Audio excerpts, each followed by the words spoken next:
Ti sei mai fermato a pensare che per riempire una semplice bottiglia di olio di cocco bisogna rompere, pulire e spremere più di 15 noci di cocco intere? E che in una sola fabbrica migliaia di frutti passano attraverso un esercito di macchine tropicali che trasformano la polpa bianca in un liquido dorato, puro e brillante come l'oro? Ma come fa il cocco, simbolo dell'estate, a diventare uno degli oli più preziosi e ricercati del pianeta? Benvenuti su Fabbriche e Curiosità, il canale dove scopri cosa accade dentro le più grandi industrie del mondo. E oggi attraverseremo le porte metalliche delle fabbriche di olio di cocco per svelare ogni segreto nascosto dietro questo liquido straordinario. Immagina il suono costante dei nastri trasportatori, il profumo dolce del cocco fresco e il vapore che sale dalle presse industriali. Ogni fase è una danza di precisione in cui nulla può sfuggire al controllo. Un errore nella temperatura e l'intero lotto è perduto. Un taglio sbagliato nella polpa e tonnellate di materia prima finiscono direttamente tra gli scarti. Ma che cosa rende l'olio di cocco così puro, così stabile e così versatile, capace di essere usato in cucina, nei cosmetici e perfino in motori ad alte prestazioni? Nei prossimi minuti vedrai ciò che nessuno ti ha mai mostrato. Il viaggio completo del cocco, dal guscio fino all'ultima goccia. Prima di continuare, iscriviti subito qui al canale Fabbriche in Curiosità, perché la prossima fase ti sorprenderà. Immaginavi che questo processo coinvolgesse così tanta ingegneria e tecnologia? Nei coccheti, tutto comincia dalla scelta del frutto giusto. Operatori esperti camminano tra gli alberi, osservando il colore, il suono e perfino il peso del cocco nella mano. Quelli troppo verdi, spaccati o troppo leggeri vengono scartati. Solo quelli maturi, con polpa spessa e ricca d'olio, entrano in gioco. In molte aree, macchine rampicanti aiutano nella raccolta, abbracciando il tronco e risalendolo come robot tropicali. Ogni camion che lascia i campi trasporta tonnellate di cocchi, ammucchiati come pietre marroni, verso la fabbrica. Quando il camion oltrepassa il cancello industriale, lo scenario cambia. La natura lascia spazio all'acciaio. I cocchi vengono scaricati in un enorme imbuto metallico e avanzano su nastri vibranti che non si fermano mai. La prima tappa è il lavaggio industriale. Getti d'acqua ad alta pressione e spazzole rotanti strofinano ogni frutto, rimuovendo sabbia, terra, foglie e qualsiasi impurità portata dal coccheto. In molti impianti quest'acqua viene filtrata e riutilizzata, creando un circuito chiuso che riduce sprechi e costi. Una volta lavati, i cocchi passano a una delle fasi visivamente più impressionanti, la rottura meccanica. Macchine con lame d'acciaio che girano a migliaia di giri al minuto spaccano il guscio in frazioni di secondo. Il rumore è costante, come una sequenza infinita di tuoni secchi. A ogni taglio appare il contrasto, fuori marrone ruvido, dentro un anello perfetto di polpa bianca. I gusci proseguono su una linea parallela. Più tardi potranno trasformarsi in carbone attivo, bricchette o combustibile per le stesse caldaie della fabbrica. La polpa, ora in pezzi, entra in un ambiente più controllato. Passa attraverso grandi dischi taglienti che la riducono in strisce più piccole, facilitando la fase successiva, le grattugie industriali. Sono cilindri con denti metallici che ruotano ad alta velocità e trasformano le strisce in una sorta di granella o neve di cocco, umida, profumata e piena di olio nascosto. Se potessi essere lì, sentiresti un profumo dolce e intenso, capace di riempire l'intero capannone. Solo che questa polpa grattugiata è ancora carica d'acqua. E troppa acqua è nemica della qualità e della durata dell'olio. Per questo la massa prosegue verso i tunnel di essiccazione. Larghi nastri trasportano il cocco grattugiato attraverso camere in cui circola aria calda a temperatura controllata. Niente calore fuori controllo. Se si scalda troppo, l'olio si ossida e perde qualità. Se si scalda troppo poco, resta umido e si deteriora in fretta. Sensori di temperatura e umidità monitorano ogni lotto. Sugli schermi di controllo, gli operatori vedono grafici salire e scendere mentre regolano ventilatori, valvole e resistenze. Quando la massa raggiunge il punto ideale, ancora flessibile ma senza eccesso d'acqua, viene liberata per la fase successiva. Ora il cocco non è più un frutto, né soltanto polpa. È una massa pronta per essere pressata, quasi come una spugna piena d'olio sul punto di essere strizzata.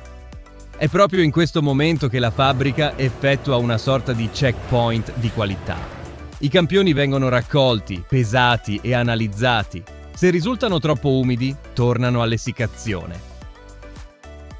Se invece sono troppo asciutti, la resa cala e gran parte dell'olio resta intrappolata nella fibra. Intanto, all'esterno, nuovi camion continuano ad arrivare con altri cocchi, alimentando senza sosta la fabbrica che non dorme mai. Quello che era un frutto comune delle zone costiere si è ormai trasformato in una materia prima calibrata al millimetro, pronta per la fase più ipnotica di tutte, l'estrazione dell'olio, quando questa massa, apparentemente semplice, comincia a sprigionare un liquido dorato e brillante. Se tutto questo percorso, dal cocheto alle linee di essiccazione automatizzate, ti ha già colpito, approfittane e lascia il tuo like qui su Fabbriche & Curiosità. Subito dopo vedrai il momento esatto in cui questa massa bianca si trasforma in fiumi di puro olio di cocco, sotto la forza brutale delle presse e la precisione dei sensori. La polpa di cocco, ormai secca e triturata, è pronta a rivelare il suo tesoro. A prima vista sembra soltanto una granella biancastra. Ma quando entra nelle presse industriali, ciò che accade è quasi magico. Tonnellate di pressione spremono ogni cellula fino a liberare l'olio nascosto dentro la fibra. Il liquido che cola, denso e lattiginoso, è l'olio di cocco grezzo, il primo stadio dell'oro tropicale. A seconda dell'obiettivo dello stabilimento esistono due strade, la spremitura a freddo oppure l'estrazione a caldo. Nella spremitura a freddo il processo è più lento, ma preserva i composti aromatici e il sapore naturale del cocco. L'olio esce limpido, con un aroma delicato, perfetto per l'uso cosmetico e per la cucina più raffinata. L'estrazione a caldo, invece, utilizza vapore e temperature elevate per aumentare la resa, ideale per la produzione su larga scala. Il risultato deve poi passare attraverso una filtrazione speciale per eliminare i residui e neutralizzare il sapore. La differenza tra i due metodi è più che tecnica, è quasi filosofica. Da una parte la purezza artigianale, dall'altra l'efficienza industriale. Ma in entrambi i casi il principio è lo stesso, la ricerca della perfezione liquida. Dopo la spremitura, l'olio passa in grandi serbatoi di decantazione dove resta a riposo per diverse ore. La gravità separa ciò che è acqua, fibra e olio. È un processo silenzioso, quasi meditativo. La natura che compie un lavoro che nessuna macchina può accelerare senza compromettere la qualità. Quando l'olio puro sale in superficie, viene convogliato attraverso tubi di acciaio inox verso un sistema di filtrazione ultrafine. Lì, reti in microfibra catturano ogni particella invisibile, trasformando il liquido in qualcosa di così limpido da riflettere la luce come vetro liquido. Mentre le macchine lavorano, gli operatori umani restano fondamentali. Controllano colore, profumo e viscosità. Quel tocco umano che nessuna intelligenza artificiale può sostituire. Un aroma leggermente bruciato o una sfumatura giallastra bastano già a individuare un lotto fuori standard. È l'olfatto umano, unito alla precisione delle macchine, a mantenere la reputazione di purezza dell'olio di cocco. E ogni litro estratto ha una destinazione precisa. Una parte va ai cosmetici, un'altra agli alimenti. E l'eccedenza può diventare base per biocarburante. Nulla viene sprecato. Quella che era iniziata come polpa bianca, ora è un prodotto prezioso e multifunzionale, distribuito in tutto il mondo. E adesso dimmelo tu. Quale di queste fasi ti ha sorpreso di più? La forza delle presse, la calma della decantazione o la brillantezza dell'olio filtrato? Lascia qui il tuo commento e raccontaci anche da dove stai guardando Fabbrica in Curiosità. Subito dopo, vedrai come la tecnologia d'avanguardia e i robot tropicali garantiscono che ogni bottiglia esca perfetta, senza una sola goccia fuori standard. L'olio di cocco ora è puro, limpido e brillante, ma prima di arrivare fino a te deve ancora superare la prova finale della perfezione. È qui che la tecnologia tropicale mostra tutta la sua forza. Una sinfonia di sensori, robo e luci di ispezione che non perdonano il minimo errore. Nei serbatoi della filtrazione finale, microscopiche reti metalliche rimuovono qualsiasi particella invisibile. I sensori di torbidità analizzano il passaggio della luce attraverso l'olio. Se qualcosa è fuori standard, la linea si ferma automaticamente. È come se la fabbrica avesse occhi e una coscienza propria, capace di sorvegliare ogni goccia che scorre nei tubi di acciaio inox. Proprio accanto inizia il confezionamento automatizzato. Bracci robotici, precisi come chirurghi, riempiono fino a 120 flaconi al minuto senza versare nemmeno una goccia. Le bottiglie, trasparenti come cristallo, scorrono sui nastri sotto una luce bianca intensa. Telecamere ad alta velocità rilevano perfino microbolle o differenze di volume e con un soffio d'aria eliminano dalla linea qualsiasi flacone imperfetto. Nel frattempo, in laboratorio, tecnici umani, ancora insostituibili, analizzano campioni di ogni lotto, testano densità, acidità e colore. Una lieve variazione nella tonalità può già indicare impurità o ossidazione. Per questo, ogni lotto approvato riceve un codice che permette di risalire al momento esatto della produzione, alla pressa utilizzata e perfino all'origine dei cocchi. Le bottiglie che superano tutti i controlli passano all'etichettatura automatica. Sensori ottici allineano ogni etichetta con precisione millimetrica e bracci meccanici la applicano con perfetta sincronia. Subito dopo, le scatole vengono formate, sigillate e impilate da robot pallettizzatori che lavorano in silenzio, come una coreografia invisibile.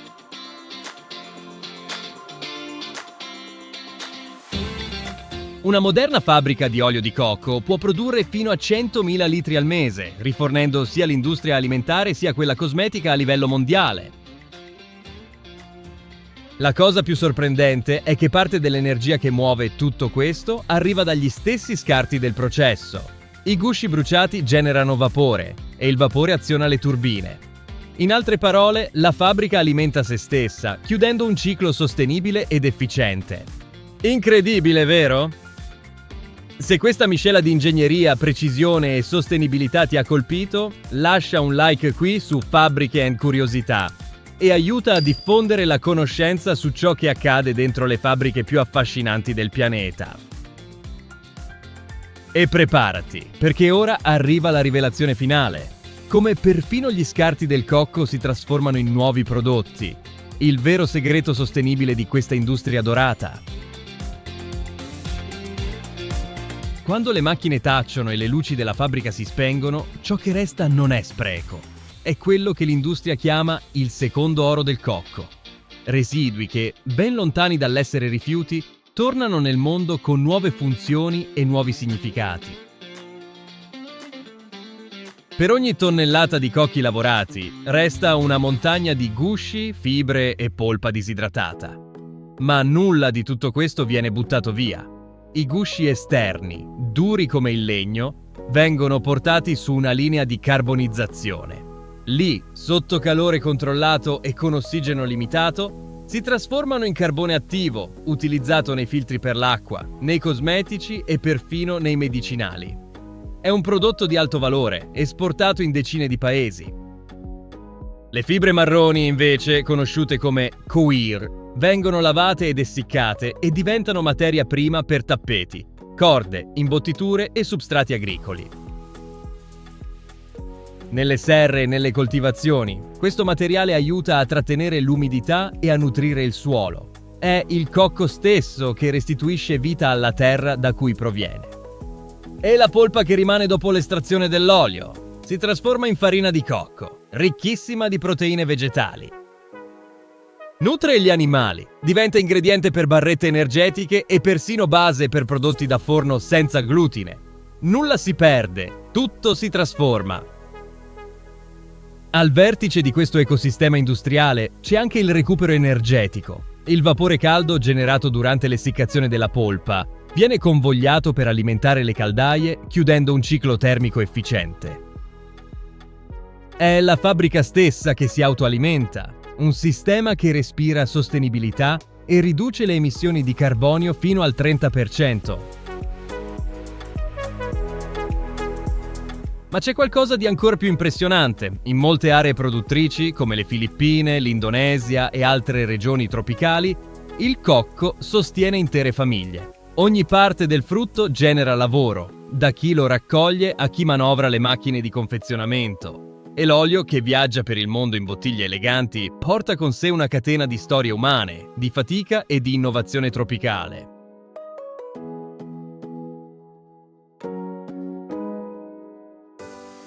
Oggi l'olio di cocco è presente nei cosmetici di lusso, nelle cucine, nei medicinali e perfino nei biocarburanti sperimentali. Un unico prodotto che collega natura, scienza e tecnologia, simbolo della versatilità e dell'ingegno umano nel valorizzare ciò che la terra offre. E quando guarderai una bottiglia di olio di cocco sullo scaffale, forse ti ricorderai di ciò che c'è dietro. Una danza tra tradizione e robotica, tra il campo e il laboratorio, tra il calore del sole e il bagliore dell'acciaio. Qui è stato Fabbriche in Curiosità a rivelare ancora una volta lo spettacolo nascosto dentro le industrie che muovono il nostro mondo. Ora dimmelo nei commenti. Che cosa ti ha sorpreso di più in questo viaggio? La forza brutale delle presse, la precisione dei robot o il ciclo perfetto che trasforma tutto in qualcosa di utile? E naturalmente iscriviti qui al canale Fabbriche in Curiosità per continuare a esplorare con me i segreti più impressionanti dell'industria mondiale. Perché in fondo ogni fabbrica è un universo e il prossimo episodio potrebbe portarti su un altro pianeta di acciaio, fuoco e ingegneria. E se pensi di aver già visto tutto, allora non immagini la fabbrica che abbiamo mostrato nel nostro ultimo episodio. La stai già vedendo apparire sullo schermo? Clicca e vieni con me a scoprire un altro segreto nascosto qui su Fabbriche in Curiosità. Un grande abbraccio, ti aspetto lì.